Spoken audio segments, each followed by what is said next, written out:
आता पाहूया आजच्या अर्थसंकल्पातल्या मोठ्या 9 घोषणा।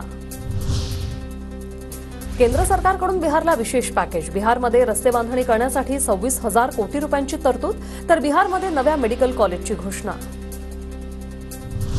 आंध्र प्रदेशला नव्या राजधानीच्या निर्मितीसाठी केंद्र सरकार निधी देणार। आंध्र प्रदेशला 15,000 कोटींचा निधी दिला जाणार, अर्थसंकल्पात घोषणा।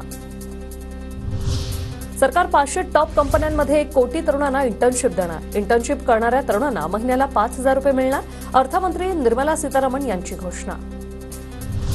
प्रधानमंत्री गरीब कल्याण अन्न योजनेला 5 वर्षांची मुदतवाढ। 80 कोटी लोकांना मोफत धान्य मिळणार, बजेटमधून मोठी घोषणा।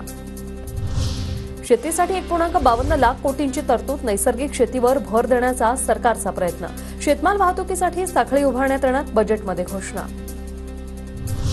शेतकऱ्यांना किसान क्रेडिट कार्ड देण्याची घोषणा। केंद्र सरकारद्वारे 5 राज्यात जनसमर्थ आधारित किसान क्रेडिट कार्ड जारी। अर्थमंत्री निर्मला सीतारामन यांची घोषणा।